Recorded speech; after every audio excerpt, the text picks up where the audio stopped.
To make kariman. Bale ngayon gagawa tayo ng kariman. At nang kailangan natin upang makagawa ng kariman. Oops, bago tayo magpatuloy sa paggawa, kailangan muna natin maghugas ng kamay. Ng kamay, bago tayo magawa. Tapos maghugas, so pwede na tayo gumawa ng kariman. So ang first step nito, iiwain muna natin ang sides ng tinapay.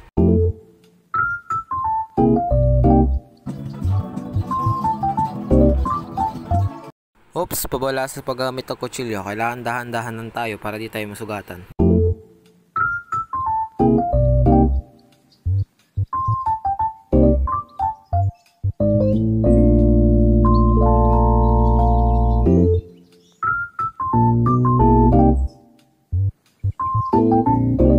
So kailangan natin tanggalin yung mga nakaharang sa gilid para di tayo mahirapan maghiwa.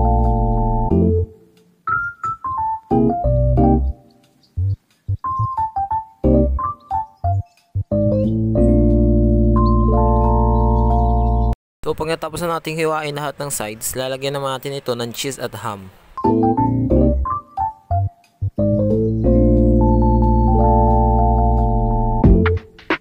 So bali ang ginawa ko dito ay natin ko sa gitna para magkasya siya sa tinapay.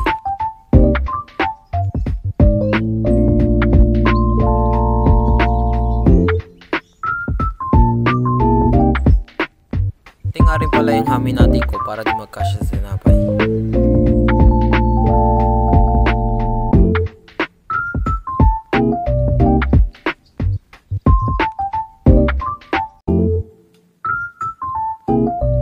Nito, lalagyan natin siya sa itlog at sunod ibaan natin siya sa breadcrumbs.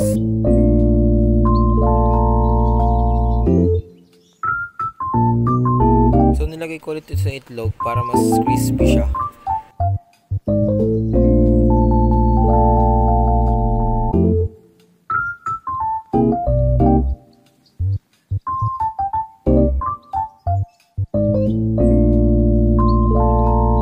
I-repeat lang natin yung ginawa natin kanina.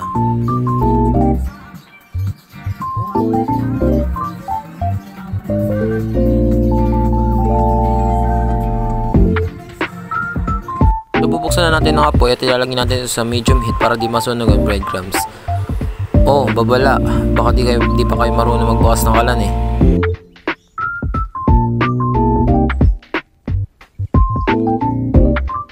So pag mainit na yung kawali, ilalagay na natin yung mantika.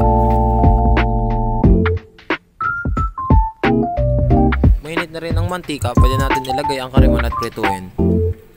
Tips, gumamit ng tong at huwag hihagis ang kariman.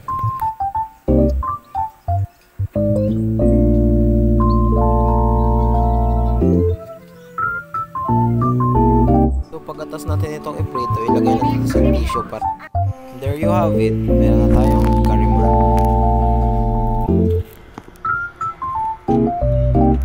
So dito iniwa ko ito para dumuo